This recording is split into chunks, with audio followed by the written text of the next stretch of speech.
Hello, everyone. Welcome to another episode of Grand Football Weekly on Grand Football TV.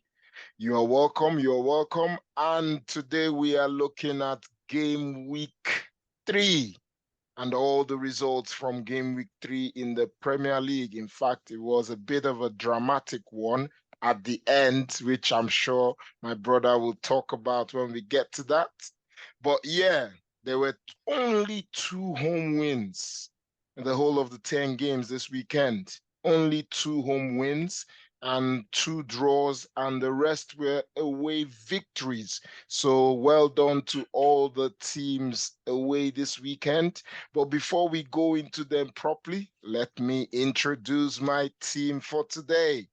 And I've got with me, they're both new signings, but one of them is more like a veteran now because he's getting the hang of things. He's been here a while. Yes, it's been a Eddie-Great, while. you are welcome. You are welcome to the show. Thanks for having me. Great to be here. Yes, and I'm sure he's in great high spirits because of his team. Nunes. And then a new signing again as well. Okay, you are welcome to the show. Thank you very much. Thank you. Yes. Okay, as some of us already know, is a Man United fan. So, and Eddie-Great is a Liverpool fan. So we will be going straight into the games, but we'll start from where it all began at the weekend. And we will start from the game that happened on Friday. Chelsea versus Luton. What did you guys make of the game? Okay, I'll start with you. For me personally, the game was quite interesting, and I was happy for Chelsea, to be very honest. I was happy. I wanted them to win that game, and they didn't fail. I'm more happy for Sterling. I think he really performed brilliantly on Friday. I'm glad for the opportunities he created, the goals he scored as well. So Chelsea was do it on the stands. I look at them. I believe they can do better. You know, for the quality of players they have, they can do better. But their performance on Friday was okay. It was okay. Yeah, So considering the opposition, because the opposition, shouldn't have been that hard to overcome. So I agree with you on that. Eddie-Great, what did you think? Yeah, the 3-0 winners. Yeah, the Chelsea game was honestly, I expected Chelsea to win the game, and I expected them to run away with it. Actually, when it was 1-0, you could see that the longer the game went on, the opposition, Luton, were gathering some momentum and some confidence because Chelsea couldn't get the killer second goal. And as soon as Chelsea got that second goal, the game was practically over. For Sterling, we need to give it to Sterling. I was really impressed with his performance. It's looking like the Manchester City Sterling. And similar to the Liverpool Sterling as well. So, and their new signing is Caicedo. I feel he's yet to get a hang of how things are. I feel it's match rusty, perhaps. Yeah, he didn't really have a proper preseason with because of the transfer saga before he moved and everything. I think Sterling's the first goal for Sterling was really brilliant. Very brilliant. It looked like kind of goal that a certain Mo Salah will score. It was so nice, right? Why do you have to attribute him to? Oh, okay. That's a Liverpool fan for you. Okay, everything goes back to Liverpool. Kind of a goal that let me say Luis Suarez. No, maybe I want to say Lionel Messi, perhaps. Maybe that would be better with the case here, perhaps. but nevertheless, I give it to Chelsea. I feel Chelsea they need someone that can put the goal in the back of the net, the ball in the back of the net rather. They seem to do much of the playings and everything, and I see that they will dominate a lot of teams this season. I hope the guy that had injury, I know that was the reason why he was bought. Lukaku, yeah. I think Lukaku will be able to deliver when he gets back for them. Oh, but yeah. They'll be dangerous when he's back. Yeah. Till then, I wouldn't know how they're going to cope. Maybe Sterling just have to keep popping up with the goals anyways. Yeah. But Jackson, he scored a goal. That would, help his confidence. Definitely. And he looks like a good prospect. He's still very young. So he might, do a lot of damage in the Premier League to some defenders. Although they are Chelsea anyway, they can always buy what they want. But I know someone like Jackson. Jackson will go for AFCON. He's an Ivorian, right? Oh, AFCON that's true. He's actually it's in January. So I know Lukaku is out for 6 months, I guess, right? Yeah. So if he's out for 6 months, that means it's going to be like February before he gets back. Is it 6 months? I'm not too sure, but I think it's a knee injury. 6 months. I think it was like 3 months, 3 to 4 months. They said. Oh, okay. 3 to 4 months. I hope they keep the momentum and keep going. Chelsea now. Yeah, I hope so. For their sake. Okay, we'll move on so we can reach out to all the games. Bournemouth, Tottenham. 2-0 winners away from home. Tottenham. Maddison with his first goal. Kulusevski with the second. Tottenham look like a better team without Harry Kane. What do you think? I wouldn't say Harry Kane, the Harry Kane factor anyway. I think the coach is just brilliant. I think Tottenham fans have been longing for this kind of coach that have this kind of mentality and kind of football philosophy. I think they've had the taste of Mourinho, they have a taste of Conte in the past couple of years, and I think Pochettino was the one that did something similar to what this guy is doing now. So I also feel that Tottenham will concede a lot of goals this season as well, when they meet a good teams, right? That can really, because they keep a very high line, right? Playing the top 6 teams, they will, just like it was in their first game against Villa, I think, or it was in Newcastle. Villa, they played first, their opening weekend, right? So I think it was a draw anyways. So so they no, it wasn't Villa, it was Brentford. Sorry. Brentford, I remember. It was Brentford. So Brentford is that kind of team that have that pacey forward, right? So but we have to give it to Maddison. That his first goal was so lovely, and this other guy, is it Diaby, Musa Diaby? That's the I'm talking about. Oh, you mean that's for Aston Villa? Aston Villa. I'm talking about Spurs. The other guy with that in the midfield, Sa. Yeah, Sa is really a good signing for them. I know I think so. I'm beginning to see them qualify for top 4 this season if they can keep this momentum. But you never know. It's a long way. It's a long season. It's a long way to go. Let's see. Okay, what do you think? Well, as per the game, or as per what his last statement, them reaching the final 4. Both. As per the final 4, I highly doubt it. There's been some other teams that have shown, they have shown the hunger, much more than Tottenham. So I doubt they would maintain this pace. Season's still long, though. It's still long. It's still very long. It's still way long. So I doubt it. Yeah. So I wish we could skip this next one, but we have to talk about them. Arsenal versus Fulham. We have to talk about it, please. We have to. Arsenal drawing against Fulham 2-2. So, what did you guys make of it? I'll hear what you guys say first. Actually, that game, I was thinking to be an easy one for Arsenal. Unfortunately, unfortunately, or to my surprise, Arsenal was at the receiving end at some point. So, Fulham they were quite, what do I say, aggressive, or they kept pushing. Arsenal made huge mistakes.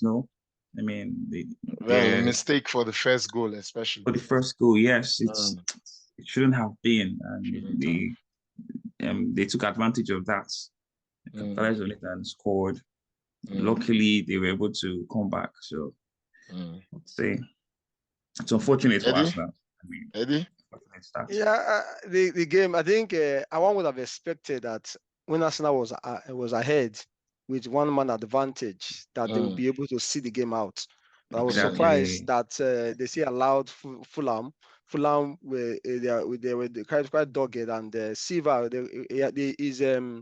the tactics that he employed in that game really worked brilliantly for him, and the early goal really also helped them a lot too as well. So Fulham, their last game they lost woefully. At home. So I wouldn't expecting them to really do much against a very brilliant Arsenal side recently. So it's a really good draw for them. Though for me, I think the red card was the second yellow was a deserving one for Bassi. I think the first yellow wasn't, because the first it was red carded just a bit of a time waste. No, not even because of that. It could have been issued a yellow card for time wasting. But according to the rules of the game, Arsenal player Ketia was inside the penalty area for Fulham. According to the rules, if when an opposition player is in the penalty box, you're not supposed to take the goal kick. So the ref's supposed to know better. So the ref was supposed to book him for that. I hope maybe they will appeal it. Maybe they can get an appeal regarding that. But in overall, I think Arsenal I hope they learn from that whatever it was, because the first goal was a Saka's back pass that led to the Fulham's first goal. And I think Ramsey would have. I don't know whether Ramsey rather could have done better. I wouldn't know, but there was no way. There was no way. The positioning, it was already out of position. The positioning was bad. Wasn't there already. So I hope they can bounce back against Manchester United, which would be a very tricky one. Very tricky one. Yeah. I like the way Okey is laughing, because in his mind now he's got this all covered. You've got this all covered. It's okay. Well, Arsenal to me is just, I wasn't expecting that result. In fact, it was funny because we were on the pitch. Remember, we were in that pitch, and we were laughing at Man United. Conceding 2 so early in 4 minutes. Then don't laugh too much, because look, Arsenal is also losing. I was like, wow, what's going on here? At least we're both losing. But when I now saw the final result, Man United were the ones laughing, and we were still. They found a way to win. They found a way, which will come too soon. But let's look at Brentford Crystal Palace. That one quickly was just a draw, a 1-1 draw. Brentford, I think, scored first, Crystal Palace equalizing. And that's how it was an even game, actually. It was an even game, The Brentford goal was nice. So so I heard a beautiful goal. Yeah, it was an even game. I think their past couple of meetings always end in a draw. So it's a London derby. They're both London teams, so there's a bit at stake most times when they play. So no one wants to be. And these are like the teams classified as maybe the lowest of the London teams. So there's a bit of more rivalry where they're thinking, well, if we win, we're better than you, and you're now the lowest. Alongside Fulham and the likes. So they always clash, and sometimes there isn't any winner. So it was a good game. Everton Wolves. Disappointing for Everton. This season they haven't scored. They are yet to score, and they are yet to get a point. If they 3 continue games, like 3 this, losses. I see them going down. I think it would be very difficult for them to escape this season unless they find a way to turn their fortunes around, which I don't see coming. I feel they probably be okay. They've got some good players. What I feel might happen is if Sean Dyche doesn't find a way to get them winning games, he'll probably get the chop, and then whoever comes in will be able to maybe steady the ship. I think in the game though, they were also kind of unlucky. I think there was some brilliant save by Osisa. The Wolves goalkeeper made some brilliant saves. And they were just unlucky. I think Wolves' goal was like against all odds, sort of. It just came up, and it was so late in the game that it broke everybody's hearts. Yeah, very true. Yeah, but good win for Wolves. At least they bounced back from that poor result against Brighton when we thought after, brilliant performance against Manchester United. Against Man United and still losing. You would have expected more against Brighton and they lost. And now they've redeemed themselves with a win eventually. Okay, what do you make of that one quickly? Actually didn't see the game, but I would have much to say to add to that. But it's unfortunate. It's unfortunate for Everton though. Yeah. Man United, Nottingham Forest. This is the one we have been waiting for. Okay, take it away. Take it away. Take it away. You know, at first when I saw the two, I didn't see the game. I wasn't watching the game. We're on the pitch. I remember. When I saw 2-0, 4 minutes, they had scored 2 goals already. I'm like, oh, what's this? At Old Trafford. I mean, of all places, what is going on here? What's happening? Only for me to go back and I see that, okay, we're back, and then 2-1, yeah. 2-1, 2-2, and then eventually we came back and we ended into the penalty. I want to give credit to Rashford, although he was quite instrumental in those goals. He was very instrumental. So I'm glad we didn't lose the game. I'm glad we didn't even draw the game.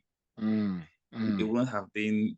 It would have been bad going into the Arsenal game with a bad result. Yes, you know, the morale of the players would have been low and all, but having to come back and win, it would be a good boost to go to play Arsenal. You know, whatever it is that they did, the changes the changes that may have happened, implementing that in the Arsenal game would be very, very helpful. I'm really glad on how the game turned out. Eddie? I think it's a good morale booster for Manchester United, really, for their season also. I think they've not really done so well this season against Wolves. Against Wolves, they struggled, and the second game they lost against Spurs. So this was a needed victory for them. I think I have to give it to Rashford and Bruno Fernandes especially. Yeah, exactly. But they were both really, really influential. Very, very impressive. I do not have the stats for this, but I feel this game week 3, so many red cards. I don't know if maybe it's the weekend. I think so far this season definitely is the weekend that I've had the highest numbers of red card issued to players. I think there was also a red card in that to a Nottingham Forest player as well in that game. So yes. So many red cards have been issued this opening weekend, and there's some questionable refereeing decisions as well. I think the Rashford penalty, for example, the jury's on it as well. It was more like kind of soft, but it is what it is. There was contact. There was a slight contact, and though Rashford made the most of it as a professional that he is. As a professional, he knew obviously that contact. Once you've made that contact, I felt for Nottingham though. I think they deserve to get something out of the game. I think they being one man down really. They didn't have a chance to even come back to score another equalizer. I haven't been ahead in that game for. I think it's also a lesson for them that the Premiership can be very brutal. So you being 2 goals up or 3 goals up, it's not an assurance or guarantee that you're going to have the 3 points at the end of the day. Even though the season hasn't been so great for Manchester United, and we're able to pull through this one. Nottingham having 2 goals already in Old Trafford is enough, so they can go home with that and be happy they were able to score 2 away goals. Nice. And credit to this guy as well. Must give him a shout out. Taiwo Awoniyi. Yes, 7 consecutive times now he has scored in a game. So that's impressive. You know, that's impressive. So I think he's the third African to achieve that feat. Is it? Yeah, himself, Mo Salah, and I think Drogba, if I'm not mistaken. Okay. That's a good quiz question. So thank you. I'll keep that in mind. Okay, Brighton, West Ham, another shocker. You know, before the game, I don't think anybody expected the final result. We never saw it coming. West Ham winning 3-1. You know, we didn't see it coming. No one saw that coming, especially Brighton being at home. And before the start of this weekend's game, they were at the top of the table. Yes, you know? I was thinking they would lash West Ham only to see that. Oh my God! Oh my! I mean, this weekend was something else. Yes, we'll come to our predictions in a minute, but that predictions, this weekend really had a hand in how movements were made on the table, based on people's, predictions and the final results. I know Eddie won't care, but some of us, like myself, would care. Won't care. Yeah, so back to the game, 3-1. Good win for West Ham. Yeah, I think West Ham. I think West Ham will be be a surprise package this season. They seem to have, like it. Yeah, they seem to have continued for where they stopped at the end of last season. Yeah. And I also feel they've used the Declan Rice money brilliantly too. Brilliantly, the 3 additions they've brought in, and they just added this Ghanaian guy. Kudos to it now. I think Moyes is not a flamboyant manager. At least his tactics are always to suck off the pressure and play on the counter, which will really, really work. I think Kudus can also play that brilliantly, and Bowen and Mikel Antonio they've got in, and the other Argentine guy. I think they will really do. I see them. Alvarez guy, I think they will go far. The mid-table definitely do, but I don't see them struggling the way they did last season. Yeah, I hope so, because they've started brilliantly, but they've still got European commitment. So let's see how they fare when the games in Europe start. Where they're playing Thursday and Sunday. So we'll see how. I think for Brighton though, I think they will be shell shocked. I was seeing the game. First couple of minutes, Brighton was on top of them. They were playing so dominant, but they couldn't have a chance. Because West Ham was defending. And keeper was good as well. Yeah. West Ham keeper. Areola was brilliant too. It was very good. I think De Zerbi have to go to the drawing board and find a way to get going. I don't. They will definitely get going. By Brighton. Yeah. Aston Villa. Well, Burnley versus Aston Villa. Burnley, the newly promoted team, losing to Aston Villa 3-1. Yeah, I think that's Matikash quickfire goals was an heartbreaker for them. I think. Yeah, it was.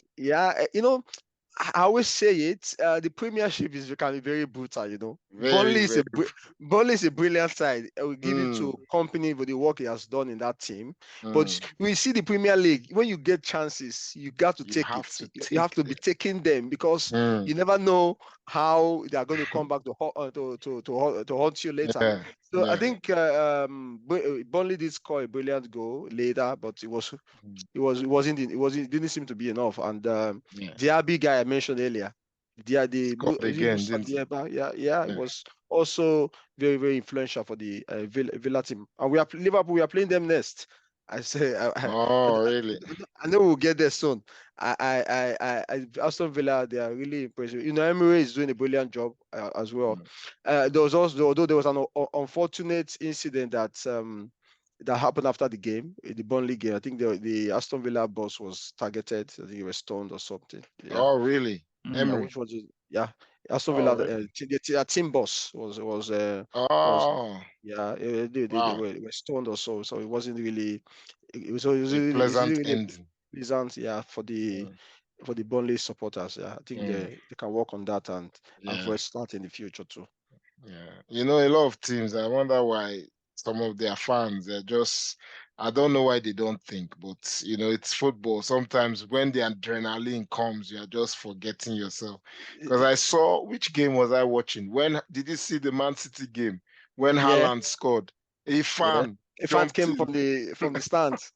Well, I'm thinking, I know you're happy, but bro, calm yourself down. See, now they'll be wondering how did he get all the way there to the players?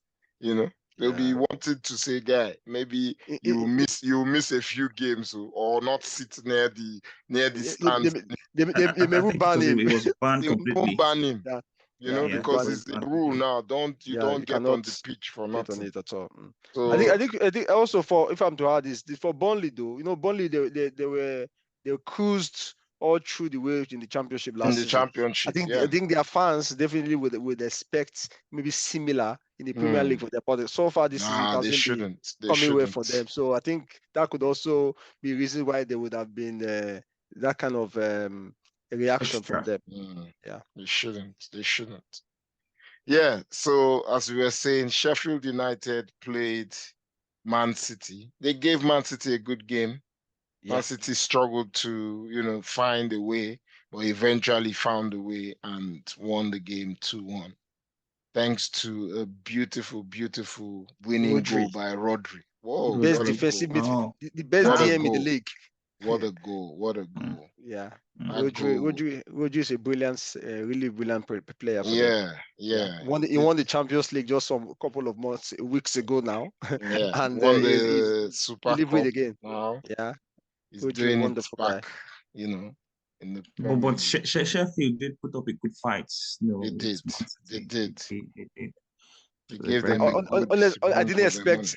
I expected them to roll over. Maybe like I was seeing maybe a 3-0, 4-0 game. I'm telling you. I didn't expect them to even. I was thinking though, maybe the Pep being Guardiola's absence had an effect on the team not performing to their ultimate, because when Pep's presence is always on their case. Yeah, move, you this. Yeah, that's also there wasn't that in this game, in as much as the assistants were there, but it won't be the same like the boss, when he's commanding them to move in different, and then the halftime talk, in as much as he probably would have had maybe video halftime talk, I don't know, but he probably would have his presence different. Yeah, his presence would be missed. Yeah, would have been missed. But they still went ahead and did the job, got the 3 points. That's the main thing. So unfortunately, Holland missed his penalty. Penalty miss as well. And he affected my FPL. He affected everybody's my brother. But he scored eventually, though. Especially when you would have had more. You get minus points now. Yeah, for missing a penalty.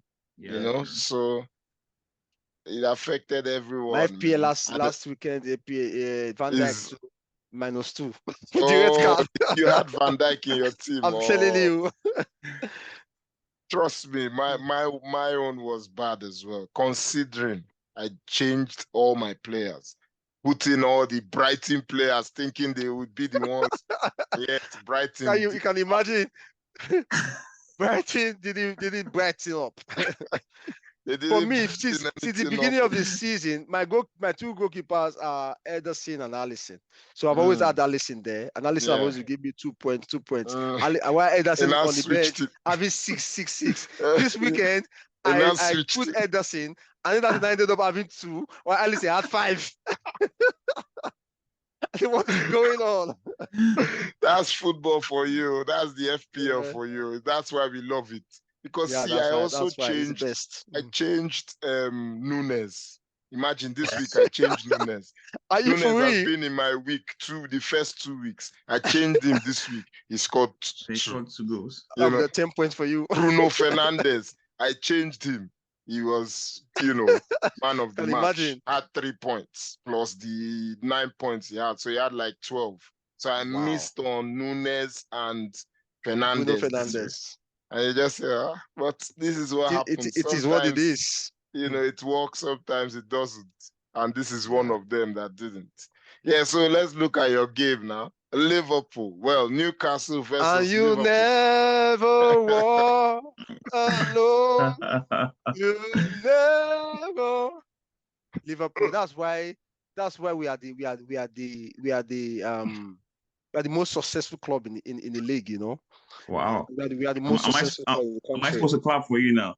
You can't go ahead, no problem. I think that it could just give you some. It could give your team some morale against Arsenal. Who knows?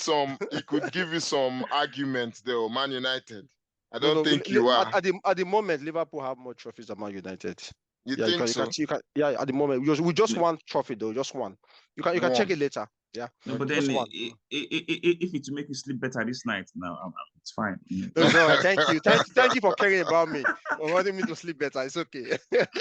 So the going back on the game last night. Now it was wow, what a game! What a game that was. With one man down for 67 minutes. And not just any man, Van Dijk. Van Dijk. Van Dijk is the organizer of our defense. Yeah. Honestly, personally speaking, I didn't expect that result because Van Dijk out of the game. I didn't expect that we'll be able to keep our defense together. I have to give it to Klopp because Liverpool never defend deep. But Klopp is a very for me, I see him as a very stubborn, one-minded manager that believes that this is my way. It has to go that way, and we have to perfect it on this way. But yesterday, he showed that it can also be flexible.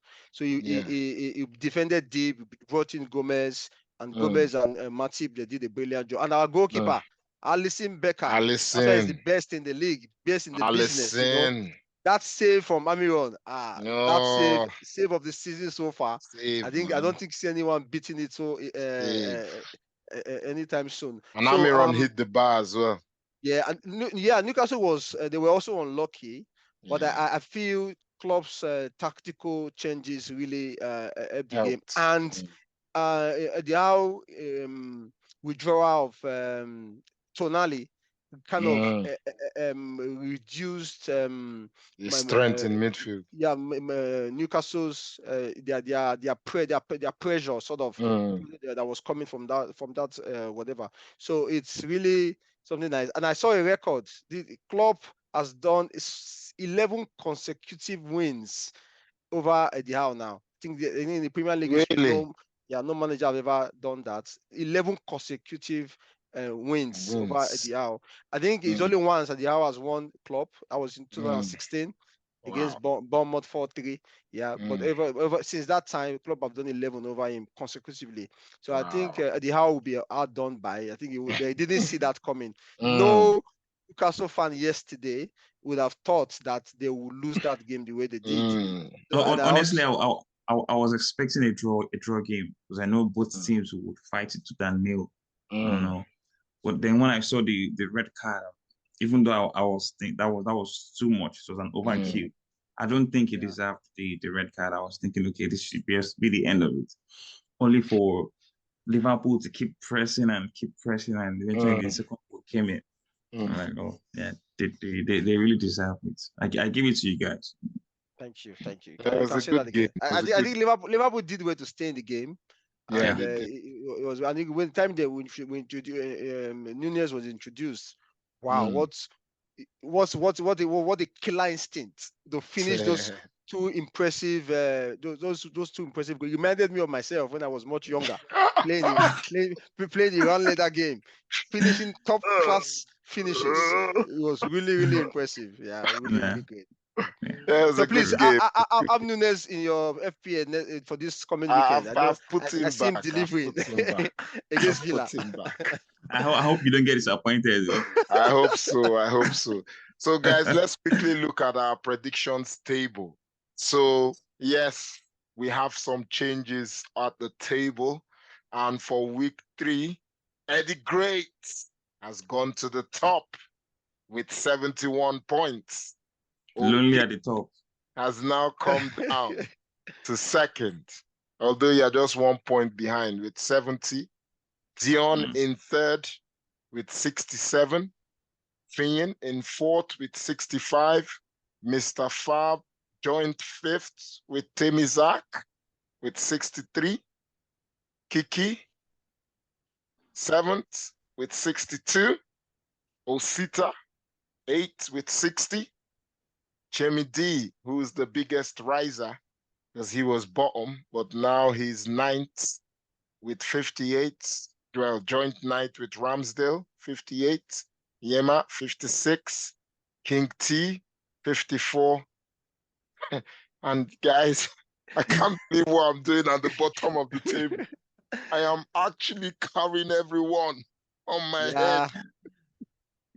Yeah, you're doing a good job, my brother. Can't believe it. But yes, that's the table for you guys. And hopefully that changes next week when we do our review on, well, Thursday, but come out for you guys maybe Friday. Yeah. So we'll talk more on the games coming up.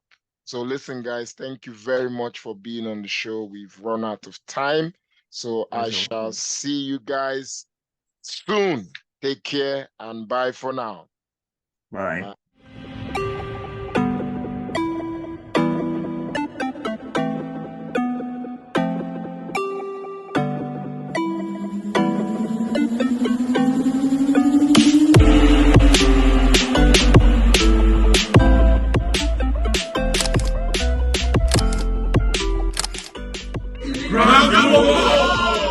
Love of the game.